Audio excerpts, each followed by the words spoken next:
નમસ્કાર મિત્રો, હું કમલેશ મરીવાલા, હિન્દુસ્તાની. આજે હું આપણા રાષ્ટ્રની સંપત્તિને નુકસાન કરવાની જે પ્રવૃત્તિ ચાલી રહેલી છે એ પ્રવૃત્તિ બાબતમાં હું આપ સૌને માહિતી આપવા જઈ રહેલો છું. આ વાત છે ભરૂચ દહેજ હાઈવે પર જે કામ ચાલી રહેલું છે તે બાબતની. ભરૂચ દહેજ હાઈવેનું જે કામ ચાલી રહેલું છે એ આરએનબી ડિપાર્ટમેન્ટના હસ્તક છે અને આરએનબી ડિપાર્ટમેન્ટે આ જે કામનો કોન્ટ્રાક્ટ છે એ જીએચવી ઇન્ડિયા પ્રાઇવેટ લિમિટેડ કંપનીને આપેલો છે અને જીએચવી ઇન્ડિયા પ્રાઇવેટ લિમિટેડ આ હાઈવેનું કામ સારી રીતે કરતી હશે એવું આપણે માની લઈએ છીએ. મારે પણ આ હાઈવે પર ઘણીવાર અવર જવર કરવાનું થાય છે, પરંતુ મારે આ રોડ ઉપર જતા કેસ્ટ્રોલ ટોલ નાકા ઉપર દહેજ જતા જમણી સાઈડ ઉપર એક ખેતરમાં ખૂબ જ મોટી માત્રામાં માટીનો સ્ટોક કરેલો હતો. તેની પર મારી નજર ગઈ તો ત્યાં જઈને જોતા એ જે માટી હતી તે માટી રેતી મિશ્રિત માટી હતી અને તેમાં ઝાડી ઝાંખરાનો કચરો પણ એ માટીમાં હતો.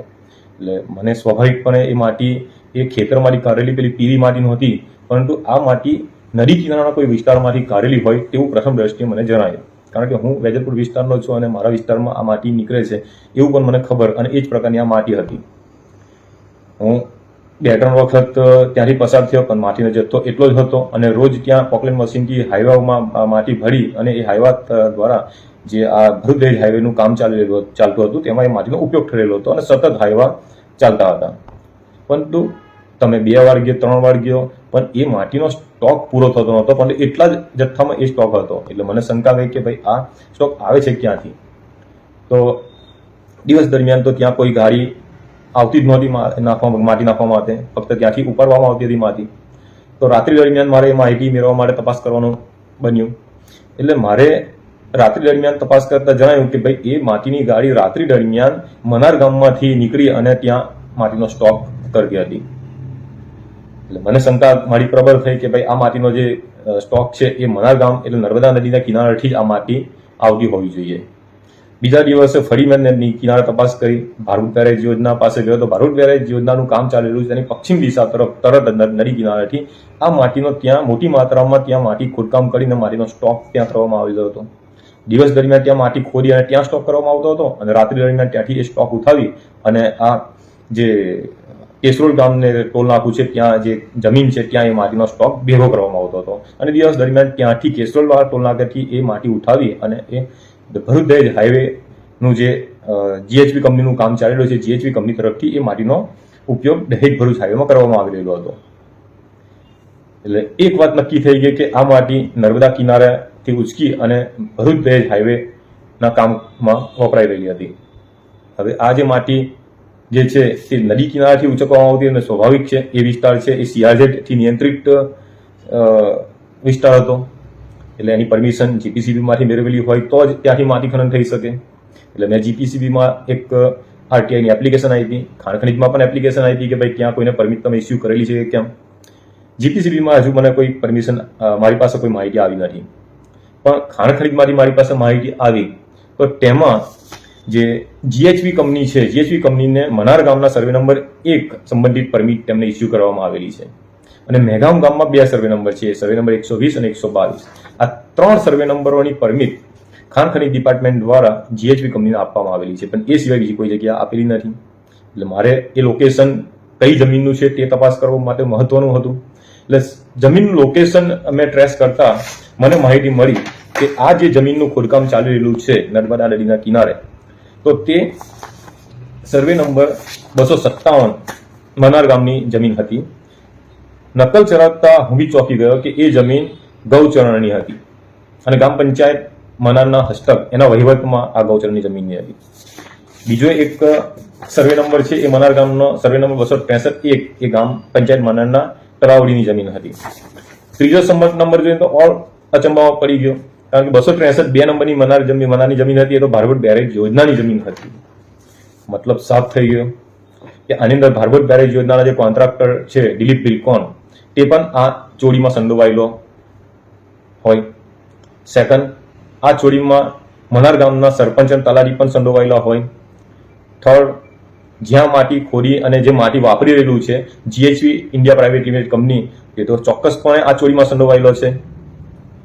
અને મારી પાસે જે આ સર્વે નંબર જ્યાંથી માટી ખોદકામ થઈ રહેલું છે તેના લોકેશન વાળા જે ફોટોગ્રાફ તેના જીપીએસ લોકેશન મારી કમ્પ્લેન્ટમાં દર્શાવેલા છે. એ માટીનો જથ્થો જે કેસરોલ કેસરોલના જે હાઈવેના ટોલ નાકું છે, ટોલ નાકાની પાસે જે સ્ટોરેજ કરવામાં આવી રહ્યું તેનો પણ મેં જીપીએસ લોકેશન એ મૂકેલા છે અને ત્યાંના ફોટોગ્રાફ્સ જે છે મારી પાસે અને વિડીયોગ્રાફ્સ છે જીપીએસ લોકેશન એ પણ પુરાવા સાથે મારી ફરિયાદમાં રજૂ કરું છું.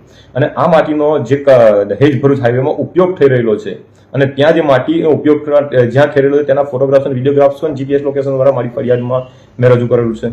એટલે અહીં એક વસ્તુ સાફ ક્લિયર છે કે ગૌચરણની જમીન, ભારૂચ બેરેકની જમીન અને તળાવની જમીન કે જે સીઆરઝેડ વિસ્તારની છે ત્યાંથી ખાણ ખનીજ વિભાગમાંથી કોઈ પરમિશન આપવામાં આવેલી નથી.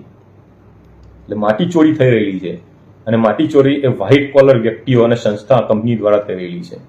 એટલે સ્વાભાવિક છે કે મારે કમ્પ્લેન આપવી પડે, કારણ કે રાષ્ટ્રની સંપત્તિનો નુકસાનનો સવાલ છે. એટલે મેં મારી ફરિયાદ કરીને કલેક્ટરશ્રી અને ખાણ ખનીજ ડિપાર્ટમેન્ટમાં માંગ કરી છે કે જે જગ્યાએ મેં મારી ફરિયાદના લોકેશન આપેલા છે તમામ લોકેશન ઉપર સ્થળ તપાસ તાત્કાલિક કરવામાં આવે અને કેટલી માટીની ચોરી થઈ છે તેના ડેટા તૈયાર કરવામાં આવે. જે જગ્યાએ માટીનો ઉપયોગ થઈ રહેલો છે તેના લોકેશન પણ મેં આપેલા છે, તેની પણ સ્થળ તપાસ કરવામાં આવે અને કેટલી માટી ઉપયોગ થયેલી છે તે બધો ડેટા તૈયાર કરવામાં આવે. મેં એક બીજી આરટીઆઈ આપેલી જે ટોલ નાકું છે આપણા કેસરોલ ગામનું, એ ટોલ નાકાના સીસીટીવી કેમેરાના ફૂટેજ આવેલા ક્યાં કે એમની નાક નીચે જ આ પ્રવૃત્તિ થઈ રહેલી હતી, એમ બિલકુલ બાજુમાં જ. તો સ્વાભાવિક છે ટોલ નાકાના જે સીસીટીવી કેમેરામાં માટી કેટલા ટ્રકો, કેટલા હજાર ટ્રકો ત્યાં આવી અને કેટલી હજાર ટ્રકો ત્યાંથી નીકળીને આ હાઈવે માટે માટીનો ઉપયોગ થયો તે બધા ડેટા સીસીટીવી કેમેરામાં હોવાના જ. પરંતુ વ્યક્તિગત માહિતી હોવાને કારણે માહિતી આપી નહીં. પણ મેં માંગ કરેલી છે મારી ફરિયાદમાં કે ભાઈ આ સીસીટીવી કેમેરા ફૂટેજનો પુરાવો તરીકે તેને એક ટીમ બેસાડવામાં આવે અને તમામ ડેટા, એના નંબરો અને જે કંઈ ડ્રાઈવરો અને ક્લીનરો હોય, પોકલેન મશીનના ડ્રાઈવર, તે તમામના ચહેરા ઓળખી અને એને પણ તપાસના કામે લેવામાં આવે. મારી ફરિયાદમાં જે રોયલ્ટી ચોરી છે, ગૌચરણની જમીનમાંથી જે માટીની ચોરી કરેલી છે, સીઆરઝેડના જે કંટ્રોલ રેખાની જમીન છે તો તેની ફરિયાદ કરવાની માંગ કરેલી છે. બીજું કે આ પર્યાવરણને પણ નુકસાન કરતો મુદ્દો છે, તો પર્યાવરણને જે નુકસાન થયેલું છે તેની પણ વસૂલાત આ જે કસૂરવાર છે તેની પાસેથી કરવામાં આવે તેવી માંગ મેં કરેલી છે. અત્યારે જ તમને ખબર છે કે સક્કરપોરમાં જે ભારૂચ બેરેજ યોજનાના જ ભાગરૂપે ત્યાં જે ખેડૂતો સામે લેન્ડ ગ્રેબિંગની ગૌચરણની જમીન ઉપર એમનો કબજો હશે અને લેન્ડ ગ્રેબિંગની ફરિયાદ એમની પર થઈ છે. તો સ્વાભાવિકપણે અહીં પણ ગૌચરણની જમીન છે અને અહીં પણ આ લોકોએ સમજી લો ત્યાં તો કબજો કરેલો છે, પણ આ લોકોએ જમીન જ આખી ગાયબ કરી દીધી ખોદીને માટી વેચીને. તો એ લોકોની સામે કેમ લેન્ડ ગ્રેબિંગની ફરિયાદ ના થાય? એટલે લેન્ડ ગ્રેબિંગની ફરિયાદની માંગણી કરેલી છે. મેં માટીના સેમ્પલ લેવાની માંગણી કરેલી છે, કારણ કે જ્યાંથી માટી ખોદવામાં આવેલી છે તેના માટીના સેમ્પલ અને જ્યાં માટીનો સ્ટોક કરેલો છે તેના સેમ્પલ અને જે હાઈવે ઉપર આ માટીનો ઉપયોગ થયેલો છે તેના સેમ્પલ